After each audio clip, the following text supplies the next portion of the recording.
Did you grind this? No, that was just one that was already there, and it's like just under the right size. Just under, okay. Yeah, I was gonna have to sneak it. Yeah, because this one doesn't work well. Oh, really? Yeah, it never did work well. That's Plus, a shame. It's gorgeous. Yeah, I know. We learned a lot by having this one and finding out that it didn't work well Oh, anyway. that's rude. So, talking on this, you were talking about how to center this.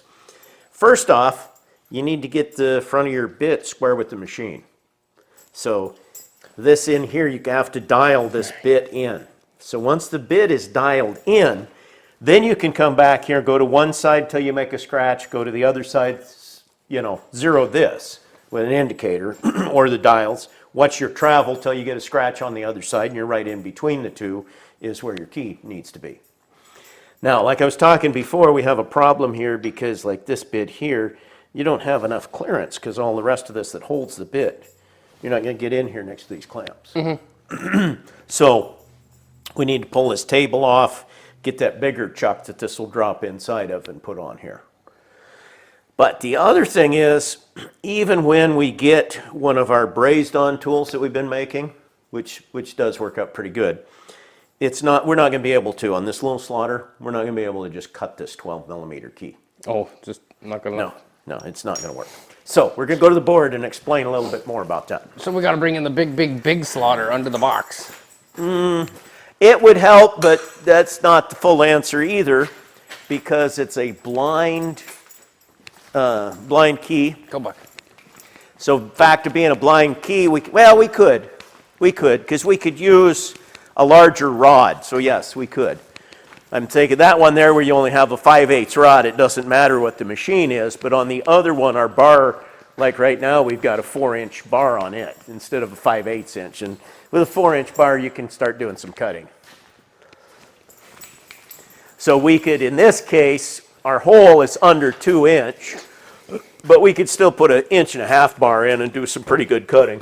So we're working for making tools and slotting with our Bridgeport slaughter. What we're looking to do, first off, this is a side section of, I guess I could have actually taken the real paper that we got. We have an actual PDF of these on real drawings from the computer. But anyway, we undercut here. We cut a little bit bigger diameter so that as we cut through this, we're cutting a key into this part. We'll make it there. So it's this actual piece. So we're cutting the key into here. Keyway, it's blind. At the end of it, this is a shank that's solid here. It's going to have a hex cut onto it. And so we cut inside. When you bore this out, you cut a little bit larger in this area so that you have a place for your chips to fall out. If you just come in and you just try and cut a key dead into a blind end, you have a whole bunch of chips that just pile up here and you don't have anything. They won't go anywhere, and your tool will hammer on them and you break stuff and it doesn't work. Yeah. What you could do, if you absolutely were going to do, is you could come in here, make a cut, leave a chip, and then as you went deeper, you could go a little bit higher and leave some chips pile up in your cut. But that's not the way it's normally done, be a pain in the ass, and you still don't get all the way to the bottom. You'd still have to come in and do something else to get to the bottom. Easiest is you make a relief cut below it that is a larger diameter so that when you make a stroke with your cutting tool, comes to the bottom, the chip falls out, gets out of your way. And like in this one where it's totally blind, you also are going to have to spend a fair amount of time with the air nozzle blowing the chips back out, because usually we're doing this with a semi-blind and we'll have another spline or something on the other side so that the chips fall in.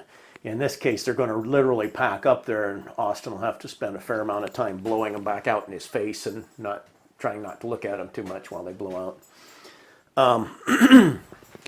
Our cutting tools, we're cutting, jabbing forward, and you need clearance in all directions. You need clearance this way, you need clearance on the sides. As you're coming in, you need it not to hit anything. You can also make them sometimes like this one here.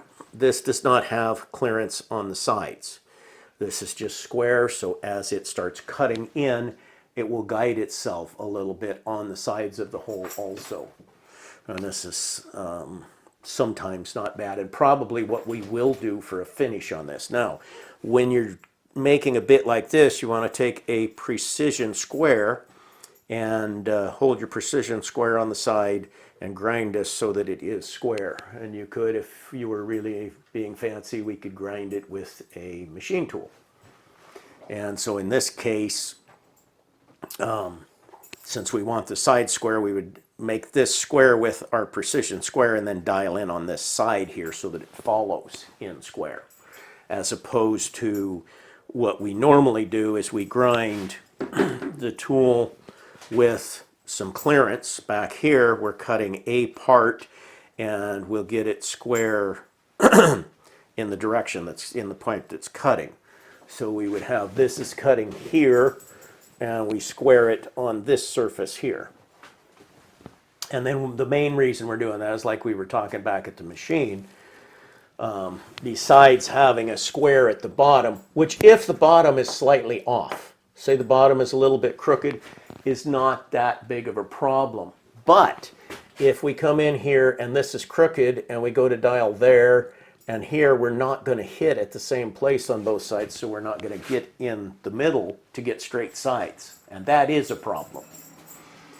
So that's why we dial this in, and this would be an excellent one being wide to dial in and do our lineup on, although you then have to still, once you find that center point to start, you still have to come back and work off of that with your other bits and things, which are not going to be lined up. So what we're going to end up doing in here anyway is we're going to take, and we bought a bunch of also high-speed steel 5/8 stock, 6-inch long pieces, pre-hardened, and we use those all the time for shanks because they're a good rigid shank. When we decide to cut one, we'll cut it off with an abrasive, and then we'll usually come in here and we'll put it in a collet, take our CB in and face it so it's nice and square, and then dress it up a little bit after for the little sander. Just hit it with sander a little bit. So then we braze on. We found this brazing on pieces that we make to be an efficient way to make the tool, and also better than, we made a few of them at first just strictly grinding the high speed, and that's cute, but generally you weaken it and just don't gain that much out of all your extra work. We found this brazing a piece on whatever shape we make to just work really good. So what we'll end up doing is we'll end up making a one that is a full 12 millimeter or slightly over. Probably go slightly over because we'd like the key to have a little bit of easy slide on. But we'll do that for a final. We'll come in here, we'll mark out where our key starts, and I have a 12 millimeter key out there that you could even scribe off of, lay in there and use it for a scribe point. And center with this to start with, because this will be real close. But then come in here with any smaller tool, because it's just too much area to try and cut all at once.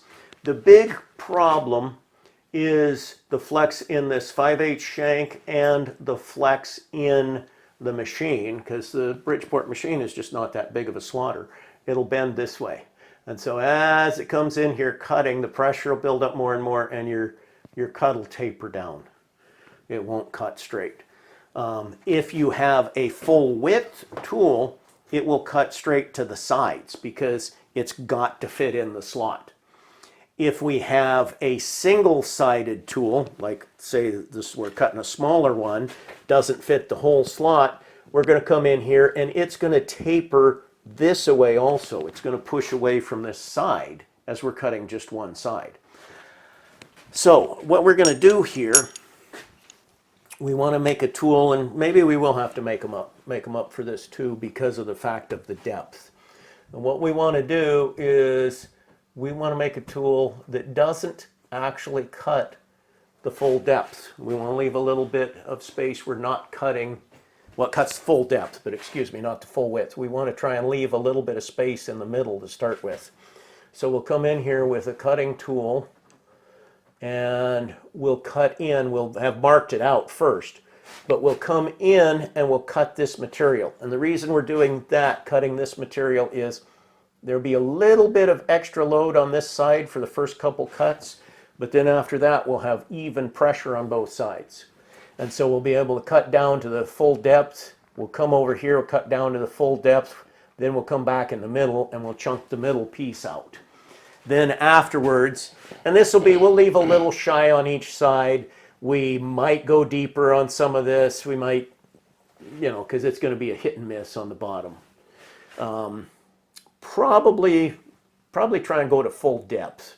We'll keep away from full width, but go to full depth so that we don't have the loading on the bigger bit that'll come in and cut it all. And then after we then chunk out the middle, then we'll just come back and we'll clean it all up with a finished bit. So that is the plan, to make that more doable and deal with the flexing that you normally get in these. Our big shaper, and it's not the greatest video, but there's a small video on there showing our big shaper, and you can't really see it in the video. You're looking at the end of this piece of tubing, and we could go out here and look at one of the tubings, actually. We should do that real quick, because it's a little more impressive than it shows on the machine, but we're cutting a 1 5/8 wide keyway through 22 inches of material. And the cut is just showing, it's an insert tools that we're using. The cut is showing the cutter coming straight towards you. And so you don't get the perception to see how big of a cut it's taking. It's a 4-inch diameter shaft that is being used for making the cuts. And then it has a hydraulic cylinder built into the cutting bar. It's not a boring bar because we're not boring, but it's the same as a boring bar basically.